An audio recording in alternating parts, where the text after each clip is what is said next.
You've battled through Final Fantasy X. You've taken down massive fiends and you think the party is pretty tough, right?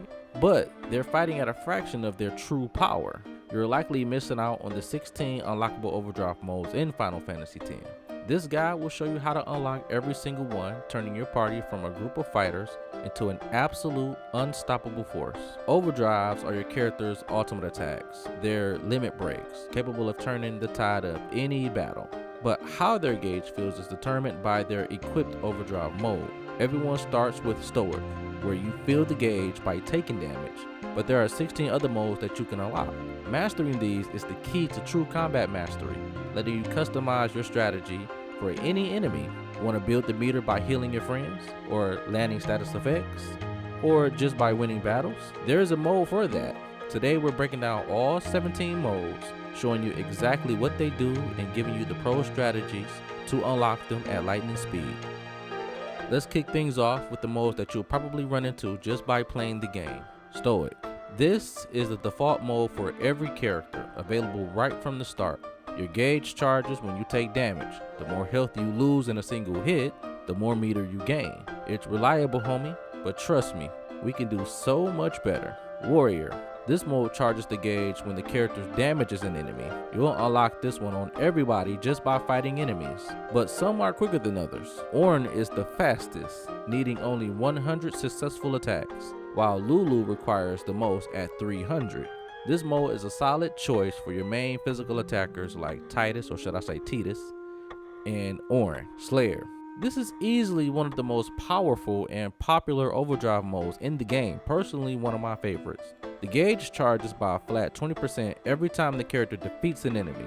It's incredible for farming and clearing out groups of fiends. So here's a pro tip that will change your early game, homie. In the opening sequence in Zanarkand, where you fight alongside Ornn, you'll be attacked by sin spawns, or should I say sin scales. Now, don't attack the ones in front of you, or the story will progress. Just keep defeating the sin scales that appear behind you until you get the notification at the top of the screen that Titus and Ornn have learned Slayer. Healer.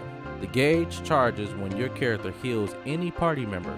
This one practically has Yuna's name written all over it, since she already is your white mage when you first get her, as she only needs to perform 60 healing actions to unlock it. A quick way to grind this out is to find a safe battle and just repeatedly use low-level cure spells or the prey ability. Next up are the modes that reward you for being smart and strategic in battle. Tactician. This gauge fills whenever you successfully stick a status effect on an enemy, from darkness and silence to poison and slow.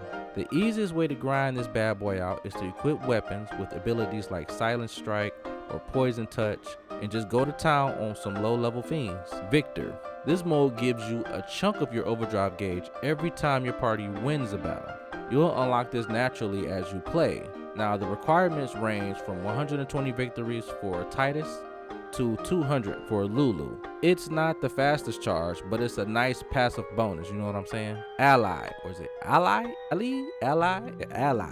A simple but effective Overdrive mode where the gauge charges a little bit every time your character gets a turn. The number of turns required is pretty high for some characters. Mari is the fastest, needing only 300 turns, while Titus needs 600. This is another one you'll probably unlock over time without even trying. Comrade.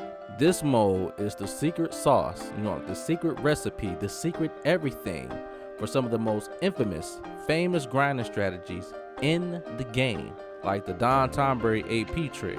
Your gauge charges whenever one of your allies take damage. Now the requirement is pretty low for characters like Lulu and Kimahri and Riku, who only needs to see their allies get hit 100 times. The absolute best place to farm this is in Zanarkand Ruins. Find a fallen monk that uses flamethrower and attack that hits your whole party. Cast haste on an enemy, cast shell on your party, and just sit there defending and healing as repeatedly as you can. And as the enemy attacks you, you'll unlock Comrade for everyone in no time, homie, I promise you. These modes are for high risk, high reward playstyles for very specific situations, homie. Daredevil. This mode charges your gauge on your turn, but only if the character has their HP low, or should I say critical. Or you can look at the bar and if it's in yellow. You can grind this right at the start of the game in Xanarkand, should I say Dream Xanarkand, alongside Slayer by letting the Sin Spawn hit you into low health and then just defend. Sufferer. Similar to Daredevil, this mode charges the gauge at the start of your turn, but only while you're hit with a negative status effect like poison, silence, or darkness. A safe way to grind this out is to find an enemy that casts a status effect, or should I say enemies that's on the Jose road, let it hit you with the pollen ability, and just let the turns pass. Victim. While Sufferer requires you to have a status alignment, Victim charges your gauge when you're hit with an attack that causes one.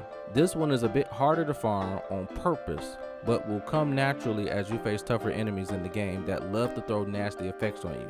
Let's say for an example, the Marlboro. Loner. As the name suggests, this mode charges your gauge when you are the only one on the field fighting all by yourself, homie. You can do this by having your 2 other party members get KO or have them flee from battle. Orin learns this incredibly fast after only having 35 turns alone. You can farm this right on Besaid Island against the weak Dingo, or just have other party members flee from battle and then spend your time just guarding every enemy attack if you can survive it. Avenger. This is a powerful but grim mode where your gauge feels significantly high when a party member is KO'd. You can grind this against a Master Coral in the Omega Ruins. Provoke that bad boy and it will use Hyper Blaster, KOing 1 ally per turn. Just survive, repeat, and rinse is gonna be super quick for you, bro, and watch that meter fill up. Finally, let's cover the modes that reward for more cautious and defensive playstyles. Rook. This mode charges the gauge when you magically block an attack. This works with null spells, but also with shell as well and reflect. You get about 10% per block, you know what I'm saying? And most characters need to block 120 times to unlock it. Find an enemy that spams magic, set up your defense, and let them wail on you. Dancer. Your gauge charges when you successfully dodge an enemy attack like Goku from Dragon Ball Super using Ultra Instinct. The unlock count is pretty high though, with Titus needing only to evade 250 attacks. Grinding this just involves fighting enemies with low accuracy or using abilities that boost your own evasion, let's say evade and counter if you have Titus Celestial weapon, or you can use Lulu's Reflex to increase the team's evasion. Coward. Yes, the game actually rewards you, homie, for running away. The gauge feels slightly when you flee from battle. The unlock requirement is ridiculously high. Orin needs to flee 1,000 battles. This is by far the least practical mode to unlock and use, but hey, it does exist. Hero. This is the ultimate reward for a powerful party. Psych, eyes, disregard. Disregard all of that. Hero is not good at all, but let me break it down for you. The gauge charges by 20% when you defeat a powerful enemy, which usually means a fiend with over 10,000 HP, like those that's in the Monster Arena or those that's in Mount Gargazet and beyond. Unlike Slayer, this won't trigger on weak fiends. This is an in-game mode that rewards you for taking out the toughest challenges in Final Fantasy X has to offer. Now, you can use this at low level. You don't have to be overpowered or defeat enemies right away. You can be very, very low level and defeat enemies that have way more HP than you. So just keep in mind that Hero is good for early game, but eventually you'll unlock Slayer. There will be no need, and I say no need, for Hero mode. No need. If you don't have Slayer and you have Hero, okay, Hero can work if their HP is really high. But if you have Slayer, there is no need, and I mean absolutely none. Zilch. Zero. Unlocking the modes is one thing, homie. Using them effectively is another. So let's say for an example, Titus.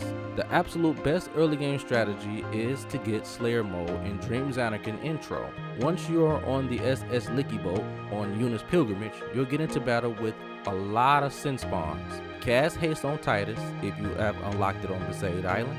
Use cheer 5 times and just keep killing them. With Slayer equipped, his gauge will fill every 5 kills, letting you spam his overdrives and unlock Slice and Dice, Energy Rain, and even Blitz Ace before you even get to Luca, homie. So that is one way you can do that to break the game in Final Fantasy X.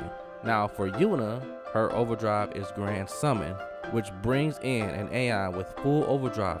You know what I'm saying? Setting her mode to healer or comrade ensures she can build her meter just by doing her job, supporting the party, homie. This lets you have a devastating AI in overdrive ready for every major boss fight. Now, you don't have to use Yuna as a white mage if you don't want to, but I prefer her to be your backup white mage and keep her AIs on standby. So if you're in a tough spot, especially like, let's say for an example, the Mihan High Road, and you use Comrade, I can promise you it will save you so much time if you use her in a supporting way. But Yuna used to be the GOAT in my opinion. She used to be. But she is absolutely the most powerful alongside the #1 character who I think is the GOAT, which I will save for the end, okay? But you can use Yuna in that way. Now for Auron, his Bushido techniques require button inputs to power them up. Now, pairing his high damage output with Slayer or Loner mode is extremely effective. Since he learns these modes so quickly, you can set him up as a self-sufficient powerhouse very early in your game. And for Riku, which is the GOAT in the game, there's no discussion, there's no debate, there's no argument, we ain't talking about this, okay? Her mixed overdrive is one of the most broken abilities in the game. Setting her to a mode like Comrade or Healer lets her build her meter while she's busy stealing or just using items, homie, making sure she always has a game-breaking buff or an attack ready for the party. Riku is unstoppable. You give her supporting overdrive modes, she can break the game as soon as you unlock her and you steal from enemies, getting you a lot of material to mix. Riku is game changing, I can promise you that. Use the right overdrive modes with Riku and I promise you, you will have an easy playthrough in your first time in Final Fantasy X, homie. And that is every overdrive mode in Final Fantasy X. Now, mastering this system will let you tackle any challenge in the game that it throws at you. From the main story to the super bosses, you now have the knowledge and the turn to turn your party into absolute certified legends, homie. Now, if this guide helped you out, be sure to hit that like button and subscribe to the channel for more deep dives into your favorite RPGs. Let a brother know in the comment section down below which overdrive mode is your absolute favorite. Now go out there, homie, and show some of those fiends what true power looks like with your overdrive modes. Catch you in the next video. This is Retro from the Retro Era. Peace out, homie. See you in the next one.